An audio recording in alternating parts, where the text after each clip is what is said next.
my new favorite day. And it's not because it's hump day. Yeah, I mean, what is hump day? I worked in retail my entire life, so people say hump day, and I'm like, must be nice. Besides, and fortunately for me, I absolutely love what I do now, guys. So I don't need a hump day, which is what Michelle and I are trying to get y'all's to do, is love your life so much that you don't need a hump day or a vacation. Yes, yes. Well, we should probably introduce ourselves before we dive into that. Because, I like to try to keep us on track a little bit, as I know you do, and Krista always does. But I am Michelle with Moksha Grace Coaching, and I am Kerri, addiction and mental health recovery coach and speaker, working towards helping you all break free from conditioning, addiction, and the belief that you are less than the perfection that you absolutely are. So important. Yeah. So very important. Yes. And I do emotional liberation, which is why I have titled my coaching company as Moksha Grace Coaching, because it is liberation with grace. Grace, which is what I was just telling you to give yourself, because you tapped into those chocolates at 12, and yet the whole morning you did the fruits and veggies, man. But they're so good. Listen, me and dark chocolate, we're BFFs. Oh, they're so good. They're so good. Okay, so back to the hump day thing, because that's so super important, because there are so many people that hang their hat on what day of the week it is. And is it Wednesday? Is it closer to Friday? If you are living for Friday, there's something not right. Well, also, if you're living for a vacation, I hear so many people, I just have to make it a week. I just need to make it a month. And I get it. I really do. I mean, don't get me wrong. I put in, well, okay, no, I'm going to be real. I play a lot. So I can't say I put in, I do work very, very hard, but I work hard at playing, because that alone is work, because it's a mind shift that I've had to train myself to have, because of the conditioning that you have to hustle and grind in order to achieve. But anyway, all that to be said, I don't need a vacation from my life. Like, I can literally sit in this moment and be completely relaxed, zenned out, and at peace. Yeah. And I think that it's so important. I remember when I started in corporate, and I have an interesting story to share with you about this week. But when I started in corporate, I remember my boss at the time that hired me. He was like, "Where's your favorite place?" I was like so super stressed. And he was like, "Where's your favorite place?" And I was like, "The Keys." And he's like, "So go there." And I'm like, "Well, but I don't have vacation right now." He's like, "No, no, no, no. Just close your eyes and just go there." Mhm. And I was like, "What?" He's like, "No, seriously, like close your eyes and take yourself there." And it was such a weird thing for me to even think about doing. I mean, I could, okay, great. I can close my eyes and I can think of a snapshot, a picture I took or whatever. But to really be able to feel it, like to feel like I was on the boat in the water, the boat's like slightly moving and there's like nature sounds around. Like I had never tapped into that before. And so gradually, with some guidance and some help, he helped me learn how to find that peace no matter where I was. And so Mm. I was able to do that in some of the most stressful times to get there. And it's so important to be able to do that. It's So, a choice. And it's interesting. I love that you shared that, because, well, twofold. One, how fortunate were you to have that leader, right? Because yeah. that's really profound when you're thinking about the corporate culture. But secondly, I was just talking to a client yesterday about that, and so often we continue this narrative in our head that perpetuates suffering and anxiety. Mhm. But really, all it takes is a small mental shift, and you can be in the sunlight with the sun glistening against your skin, soaking up the scent of the beach Yeah. without ever leaving. the place in which you're at. And in that moment, you have now achieved complete peace and serenity Mhm. from that place. Yeah. You're more intuitively guided, you're more creative, and your ability to problem solve is far superior than if you're in your overthinking mind. Yeah. So, Yeah. And and there's a couple good points in that. One, yes, I was very lucky to have been hired by this gentleman, and he taught me everything I needed to know as far as corporate, uh, and how to bring myself into those moments when the one person would walk in the room that was like a tornado and shake everything up and then leave, and you're like, what happened? And so it really helped me learn how to cope with that. uh, but you're right, you don't find leaders like that all the time, and when you do, absorb as much as you can. Like, just sit and listen and just be in the moment, because there is so much to learn from leaders like that, that help you and help you grow and help you expand. It's just it's amazing experience. yeah. Well, I was gifted with this beautiful person, a former employee of mine who I was really tough on because I Mhm. saw the potential in them. But I was always fair and I was always kind. And this person reached out and it's like, I need support. And I know you're the person who's going to help me because I know you're going to hold me accountable. Mhm. But moreover, I know it comes from a place of love. And I was like, that, that to me was the epitome of a nod on the head for how much I really did show up as a empowering leader in Mhm. my, and it's specifically in my last Yeah. career for corporate America. So, and speaking of that same person I was talking with today, and this ties very much into where you're at in relation to your mental health and your profession, your career.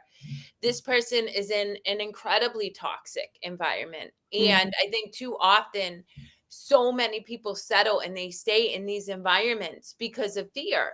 And as a result, they're reinforcing the already pervasive narrative that's running through their brain that they're not good enough, that they, aren't worthy, whatever. And this is Mhm. actually the second person within a week. One person being sexually assaulted by another coworker and their boss isn't doing anything about it.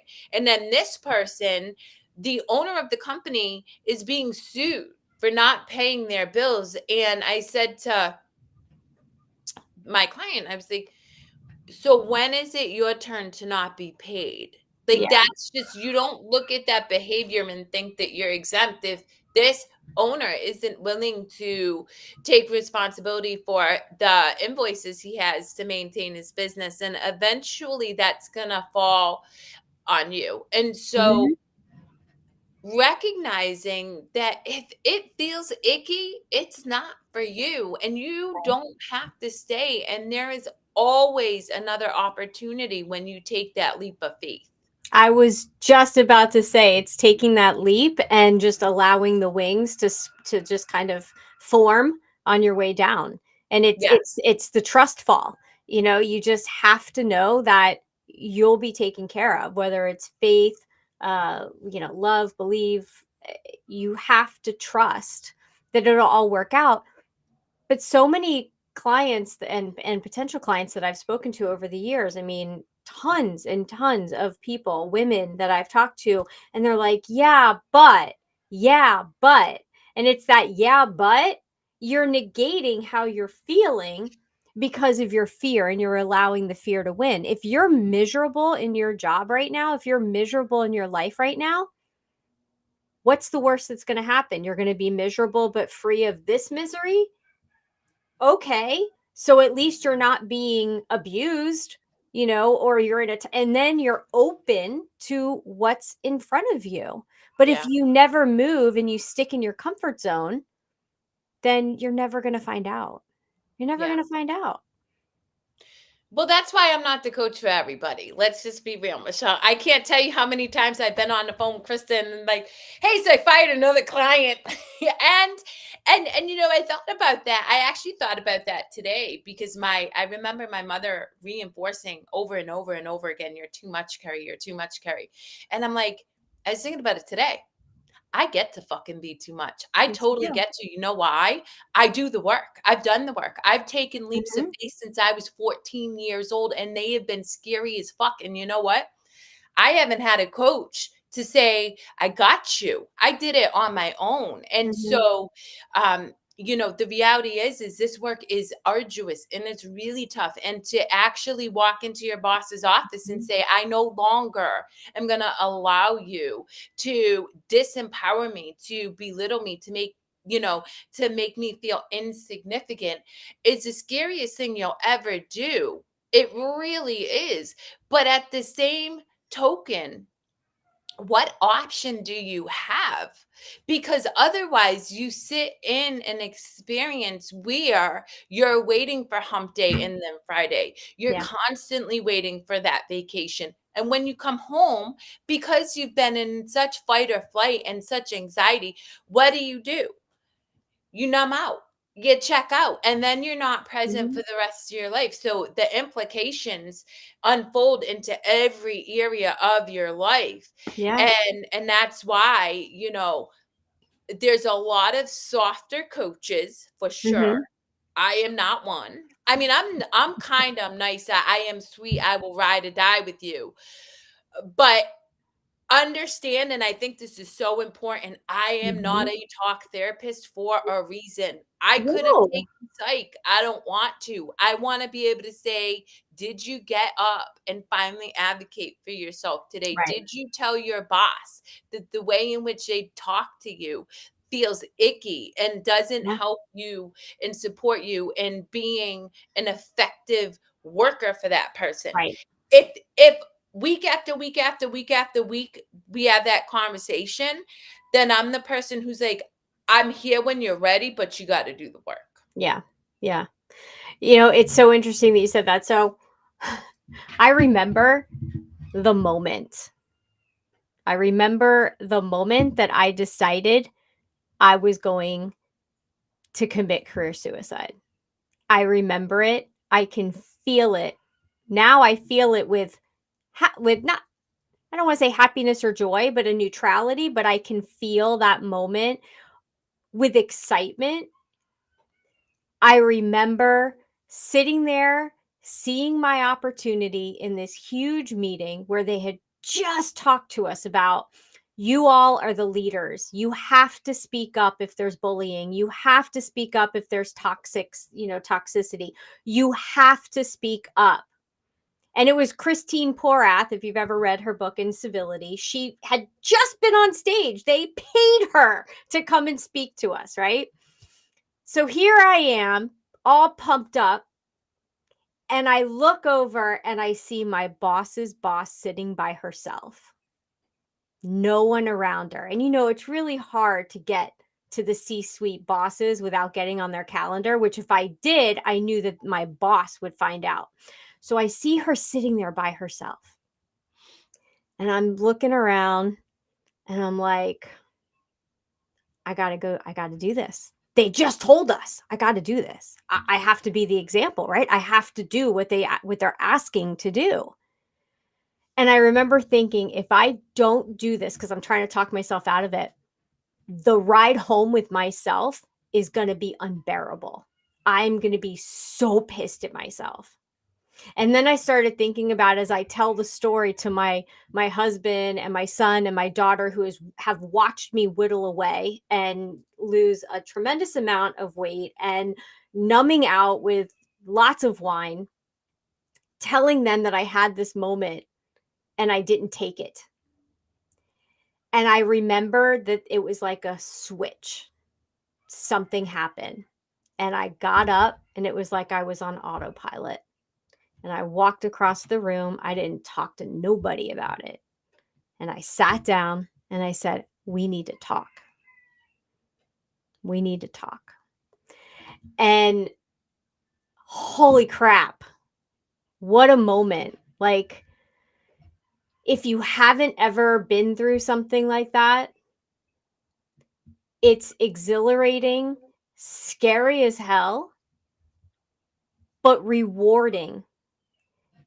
Did I truly commit career suicide in that moment? Yes, I did. Am I proud of it? Yes, I am. Did I do it for the right reasons? Yes. I was able to speak up. I was able to do what I needed to do to attempt to save the department. And that's that. Was there a lot of healing that had to happen afterwards? Yes. But I wouldn't be here if it didn't happen. Yeah. Well, it's so interesting. You bring up a very important point that I want to highlight for the community, anybody who's watching. We hear a lot, particularly in the former industry that I was in, which is cannabis, but it's pervasive throughout all uh, corporate America. Inclusivity, open door policy, diversity, culture, right? But when push comes to shove, the actual execution of those core values are far and few between. Yeah. Far and few between, which is why I am incredibly Yeah. proud of the company I helped build before I launched my own coaching career, because I can honestly say unequivocally in that company, I helped create that. And of course it went downhill after I left. Not to say it was just me, it was bought out, but um I think that's really important for the audience to recognize. You advocating for your needs doesn't mean that there isn't going to be repercussions and Right. there isn't going to be backlash and trial and tribulation with that, because unless it's a really progressive company, Mhm. there probably will be, unless your significant other is really open to change, advocating for your needs differently, there is gonna cause turmoil. Yeah. Same within family, like, it's not gonna be this cakewalk. It's in fact, it has to get really ugly before it get Absolutely. healed. However, you state eloquently the freedom and the ability to look at yourself in the mirror and finally Mhm. be able to say, holy shit, I just showed up for myself. Oh my God. Right? I chose myself? Like, But it's a holy feeling moly, that you yes. cannot you can't put into words. It's No. indescribable. And I think that's why it's really important for anybody who's stepping into that brave unknown, Yeah. to have somebody who's done it before, because I remember many times where I have had to really ask myself, am I willing to sit by and Yeah. watch this unfold the way it is? And I couldn't. And I've been crucified a lot for that. I Mhm. suspect in my life, because of the fact that I show up as authentically and unapologetically, I will continue to Yeah. experience backlash for that. But I can look in the mirror every day and love myself so unequivocally that it doesn't even matter. I can take a wound here and there. Yeah. Well, It's I think what's important of what you just said is you can look yourself in the mirror. I can look myself in the mirror. The opposite of that, if I had done nothing, I most likely there's a really good chance, and I'm not being over dramatic, I wouldn't be here to look in the mirror. And But you that's the wouldn't. God's honest truth because, you know, eh, healthcare healthcare is not a fun industry. And the other part that helped me get up was that there had been a third employee, and was a huge system. A third employee had died at their own hands. And the stress of the job seems like, I'm not them, seems like it pushed them. And so when those things happen and you're looking around and you're like, what the hell? What is going on? you have to advocate and you have to save your own life, knowing that, yeah, it can get really nasty and it can get really hard, right? And it did. I had to go to HR, I had to bring documentation. They questioned me, they didn't believe me. It was a shit show. I am still here to speak about it. I'm still here to tell the story. Oh God, Pirates of the Caribbean, dead men tell no tales. Uh, but that's so true. So Yeah. true. Yep. And are you willing to risk your life for a job that will replace you if you were to drop? Well, sadly, most people will, and that's the thing No. that breaks my heart because I did it.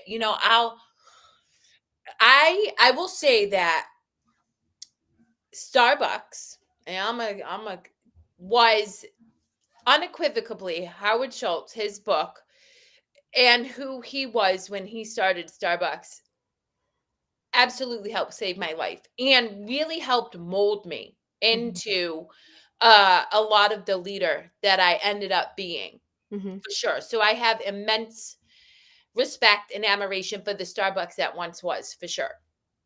It's definitely not the same, but that's a whole different story. However,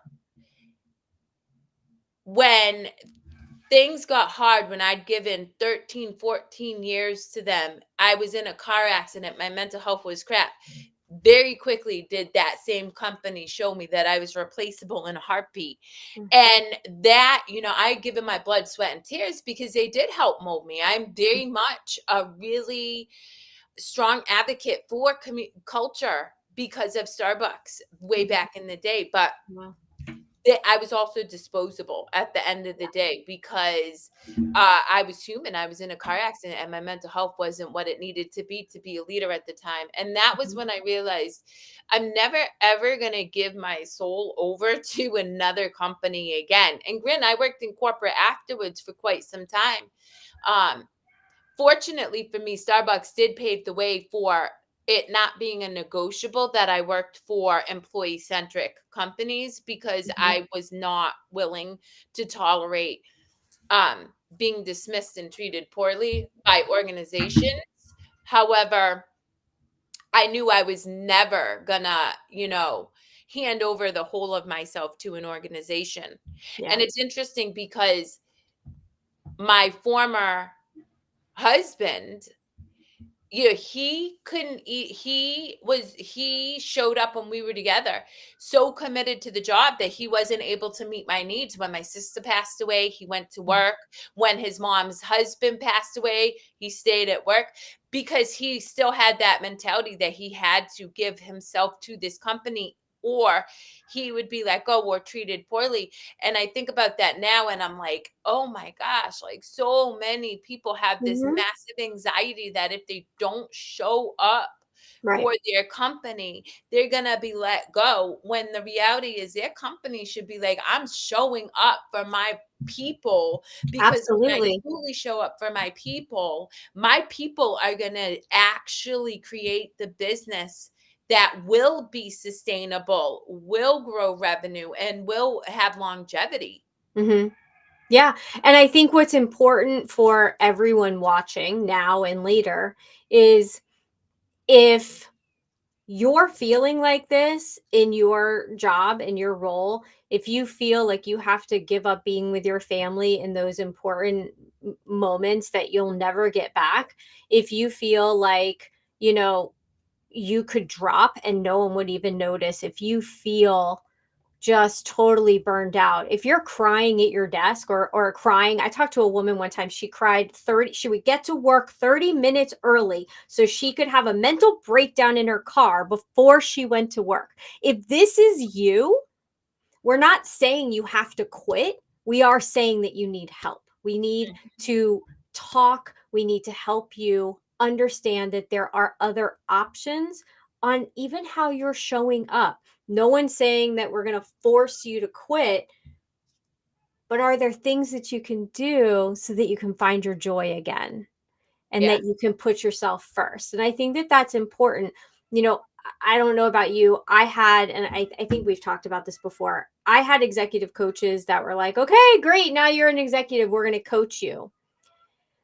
They wanted to help me conform and force the Kool-Aid down my throat versus let me help you become the best version of yourself. It was, let's help you become the best version that we need you to be.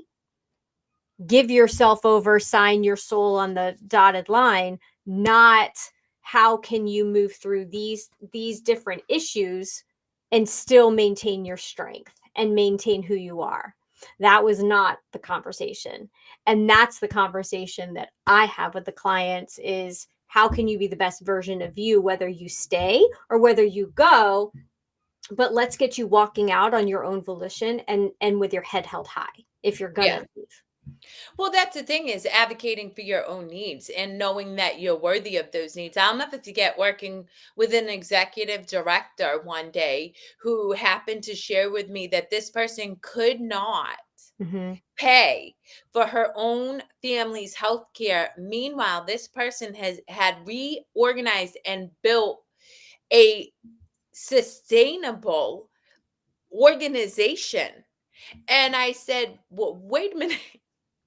You can advocate for the needs of this organization, but you're not advocating for the needs of yourself and your family. And so often, I can't even tell you how many executives I speak to, both men and women, who Mhm. actually you put on that executive leader role and they Mhm. are in it, but you take that off and ask them to meet their own needs and or their family's needs, and they don't know how Yeah. because they just don't, they really, there just isn't that language, or there isn't that self-confidence around their own self-worth to be able to do that. And I get it, right? Because Mhm. when I was an executive, when I ran business for others, my identity was wrapped up in the title. It wasn't wrapped up in Kerri. It wasn't wrapped up in this beautiful soul who truly exudes love and empathy Mhm. and kindness for everybody and takes people for exactly where they're at. It was, what can I produce? How successful can I make this company? Yeah. Um, and when it came to myself, I literally would look at myself and I really believed I was worthless. Like as a Yeah. human, I was worthless. So I totally get it. But that's the work you gotta do is Mhm. learning those small tools like that, advocating for your needs in the workplace, because that starts to build your Yep. self-reliance, your self-confidence, and that um understanding of your intrinsic self-worth outside of what it is you do for a Mhm. company, or how you show up within your family dynamics, or how you are as a parent. Yeah. It's so true, and the things that happen to you while you're at work, what people say to you, uh, different things that scenarios that transpire. If you can take a step back, which is not something I had known I didn't know how to do. I was in it. I was just in it. Just take a step back and go, what's going on with that person that they're being so toxic, they're being so mean, what made them who they are, not as an excuse, but to understand that it had nothing to do with me. Nothing, nothing to do with me. And that it was okay for me to continue to be who I needed to be for the people that I was actually there to serve.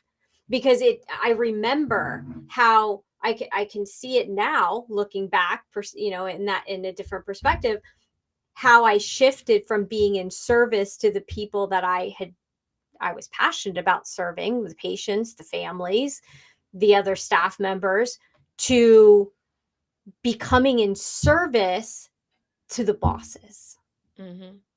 And that's when you lose yourself. That's when you lose yourself and you're like, what the hell am I doing here? And that's when you got to go back to your job description sometimes and read it and go, this is what I signed on for. I didn't sign on for all this other shit. And you get lost. You get lost. And so I guess everyone out there, like, we get it. Kerri and I get it. All you Well, got to do is ask for help. I think you allude to a very beautiful segue into what Krista is always talking to me about, and that is coaches losing their why, Mhm. right? Because so often in this coaching industry, I truly believe everybody comes into the industry, or I hope so anyway, from a very altruistic place, Right. meaning I've gone through this, I have learned this thing, and now I want to show up and offer my wisdom and my experience to others to help prevent them from facing some of the pitfalls that I've faced, and or support them so that they don't do it alone like I did, right? That's true. Mhm. However, a lot of people lose sight of their job description. What is their Yeah. job description, right? And which is why this year, when I had a total moment of just, why am I doing this? And I ripped apart my vision board. When I put it back together, I was incredibly strategic. If you look at it, layers upon layers upon layers, humble, friendly, Mhm. kind, serving, empowering. And the reason why that is my job description. So Mhm. I've asked Nana, often, I'm like, babe, no matter how successful I get, never let me get too big for my britches. Call me on that because it's true. You Yes. know, don't get me wrong. I know what I bring to the table. I know my Mhm. worth. I Mhm. really do. I coach coaches. I coach executives. I know what I bring to the table, but I am no better than them. The only difference is I polished my mirror a little bit more. That's it. That is it. When I start losing sight of that and I chase the money, which sadly too often we see happen in all Mhm. industries, all corporations, but Yep. also in the coaching industry, you lose sight of your job description. And your job description is to show up and give of yourself from a place of love. So Mhm. that way, that person who you are technically reflecting back to them is going to be able to show up from a place of love. And if it becomes just about the money, then you lose sight of why you're there in the first place. Yeah. And there's a lot of coaches that have problem with how big they want to get, and they get greedy even though they have a great thing going, and then all of a sudden they start getting greedy. They want more, they want more. There's the opposite, where you have the coaches that are afraid to ask for what they deserve. And I think, I've read this amazing book. Can't think of the name of it at the moment. The Spiritual Entrepreneur, I think is what it was called. And it talks about there has to be an energy exchange, because there will not be buy-in. If you're doing something for free for somebody, their commitment level is not going to be the same if there's not an energy exchange. There has to be some skin in the game for both parties, or they won't follow the coaching. They'll do it for a little bit, but there's no skin in the game. There's no loss.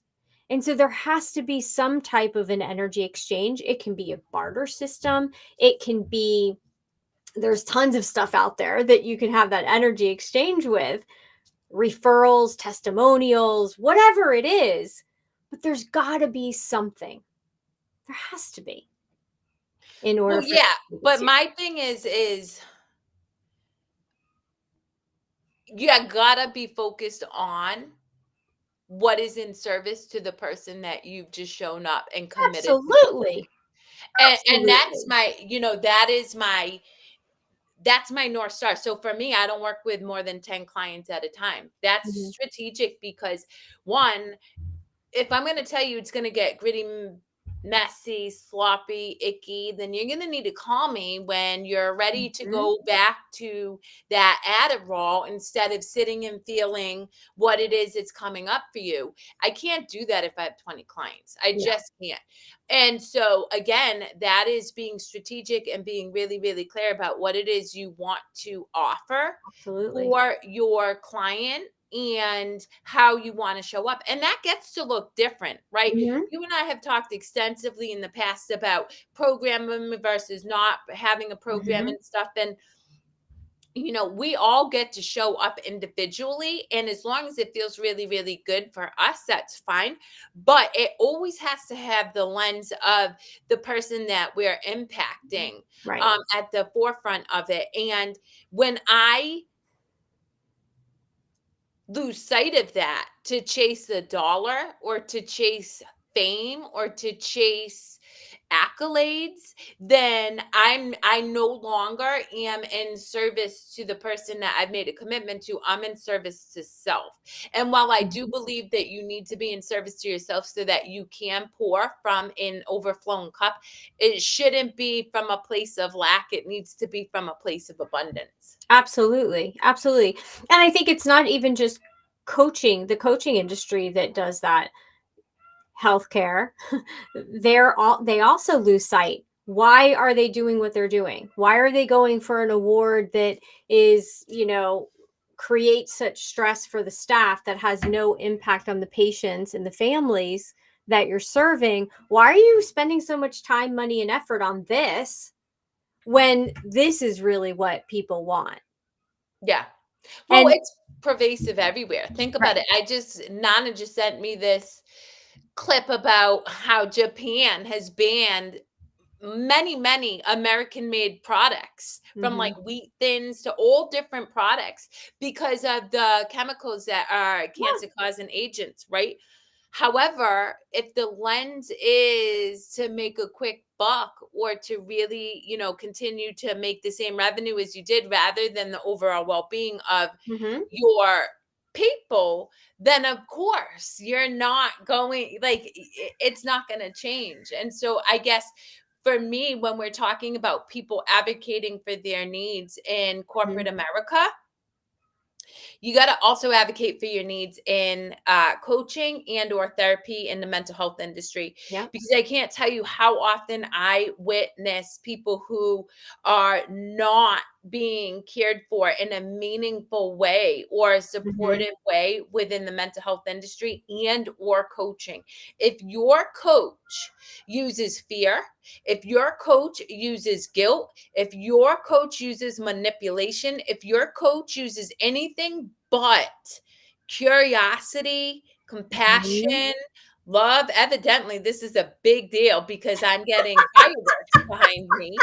Um, then you That's might great. want to reconsider who you're working with as Yeah. well, because I just can't even tell you how many coaches I've talked to or watched who have fallen victim Mhm. to emotional abuse in their Yeah. coaching, which Yeah. is bananas. They forget why they're there and they forget who they're serving. And then you become self serving because what? You want more clients, but you're not going to get more clients because they're not going to be successful or they're going to depend on you and your guilt and your manipulation. They're not going to be able to do it on their own. The point of coaching is not to have coaching for the rest of your freaking life. It's to help you get past a situation, help you move forward, learn how the what the coping mechanisms are, the techniques are.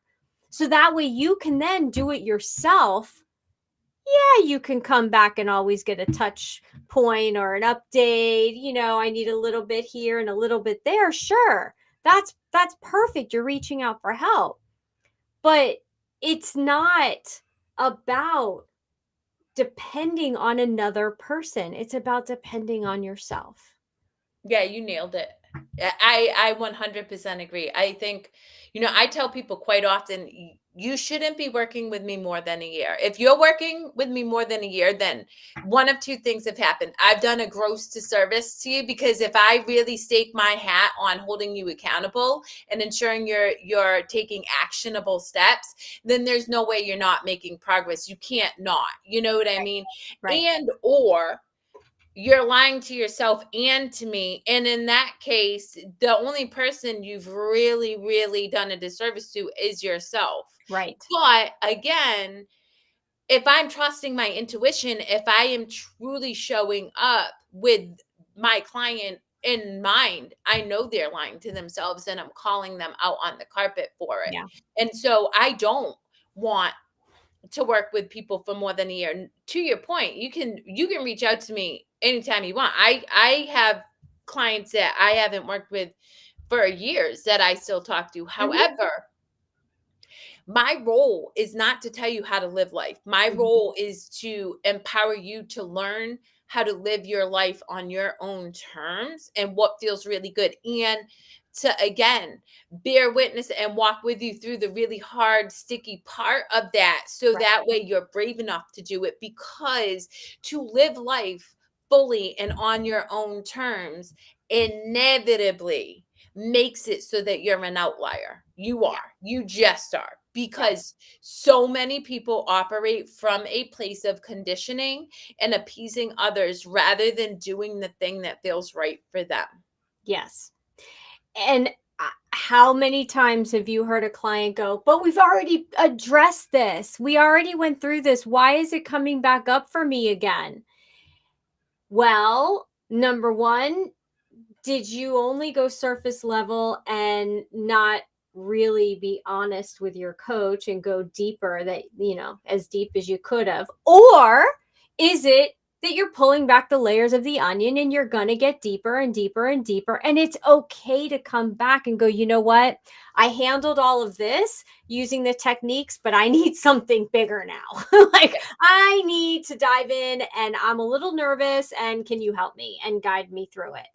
That, and going back to the coaching situation, when a coaching program or a company gets so big, they lose sight of how deep their clients are going. And if they are staying surface level, they're not calling them out on their shit and going, you're skirting by, because they took the money and now the clients are only going surface level, but they're doing the work, they're getting through, but they're not getting the same result as if you were actually present and with them, because you are more concerned with how many clients versus the quality of the outcome.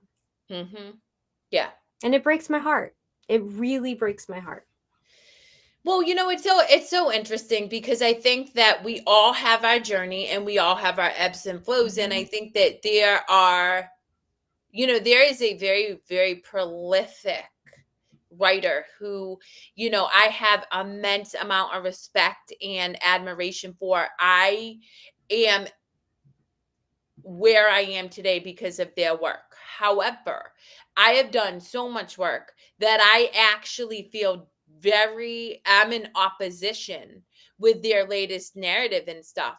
But here's the thing, I had to go through one layer and Mhm. go be there, and then go through another layer and be there and go through another layer until I get all the way down to where I am at now. And then you recognize that you just start to shift your perspective and see things differently. Yeah. And that really is okay too, because coaches are going to meet you where you're at. I'm going to tell you right now, I am Mhm. not for the faint of heart. I am not for the person who is looking to just figure out how to get along with grandma at Thanksgiving to keep the peace. Nope. I'm the person who's going to teach you not to show up at Thanksgiving in the first place, because grandma doesn't know how to treat people well and it makes you feel icky, right? Mhm. That takes a long time and a lot of work to even get to a place to Mhm. stand up and not take a seat at that table anymore. And so I do recognize the value of layers and like coaches, having different levels of where they're at, and that's okay. I think my bigger issue is when I see a coach just really, it's not about their people at all anymore. It's just about, you know, really reaching their bottom line, the revenue that they make, or how big they grow, or and the reason why is at the end of the day, I'm not even worried, because here's the thing, none of that lasts. Sure, they may have a couple years, maybe 10 years of success, but the longevity of their Right. business is not going to be sustainable, because it inevitably, the cracks will show through, and the people are going to Mhm. be like, hey, oh, I see through you, right? Right. um but it's more about the fact that coaches do have the ability, much like people in the mental health industry, we can we can wound people, we can hurt people. Yeah. That's why I tell people, I'm don't hire me if you're not ready, because I am going to rip apart everything that you think you believe. And you get to Yeah. keep it if you want, but you got to examine it. And people aren't ready. But if you're saying you have to do X, Y, and Z, and then you're going to achieve this great success or this amazing feeling, and your life is going to be fluffy and da, da, da, that's bullshit. And in fact, I was just talking to this guy who was going to be a potential person that I interviewed for my Mhm. show, What's Your Story? And he worked in an addiction recovery space, and he wrote a book teaching parents the signs to look for their kids who are, using drugs or in active addiction. But the reality is the lens is, well, most people aren't going to do the work. It's easier for them to take a pill. That's true. It's true. But I ain't going to interview you, and I'm not going to be the person who works with the person who just wants to pop the pill, because while it is true, that is an option. It absolutely is. Mhm. You're going to need more pills. You're going to be a slave to pills. You're going Yep. to be a slave to a psychiatrist. You're going to be a slave to talk therapy. You're never really going to reach to the core issues. And not for nothing, 90% of the time, you're broke, because the money that it takes to actually take care of your mental health Mhm. versus learning how to exercise, free, learning how to tap, free, learning breath work, free, learning Yeah. journaling, maybe $20, $30 if you want a really good journal, because I like to keep mine. You know what I Right. mean? Yeah. Long term, the amount of money it costs to really take care of your mental health is pennies on the dollar to what you're paying to pop a pill and quote unquote take the easier route. Well, and let you even mentioned that your relationships will be improved because you will have whittled out the ones that are toxic, and you will keep the ones or attract the ones that are for you, and you'll have a better career, whether it's the one you had at that time or you actually had the confidence to go out and do what you love doing, like we're doing. uh but everything gets better, and then your health gets better. Yep, So I mean, the cost differential, coaching is priceless. Now, there's plenty of people that do therapy with coaching, and honestly, that's cool, yep, because when they go hand in hand, you've got your therapist taking you back into your,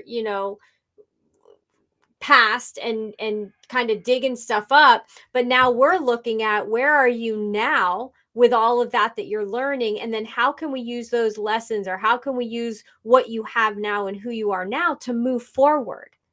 And that's absolutely. and that's such a difference, because listen, I've been in therapy, and it's like, oh my god, do we have to talk about that again? Like, I've told you. And coaching's not like that. Coaching is like, okay, that happened. All right. Now what are we going to do with it? Let's Yeah. move let's move forward. Let's do this. But let's not we don't have to rehash every single thing. Let's move forward. Well, and you're right. Like, I mean, I am here today because of Valerie Fulgenetti, the hands down the best therapist I've ever encountered in my life. And I've talked to hundreds and hundreds of therapists, Mhm. not just for my own healing journey, but because of the industry I'm in. There is absolutely value in going to therapy for sure if you need to work through things. However, much like a coach. And I've seen this time and time again. If you're seeing the same therapist for 20 years, dude, you got to rethink what There's you're a saying. problem. Because even the therapist should be like, yo, you have to outgrow me. Because to your point, Michelle, we're peeling an onion.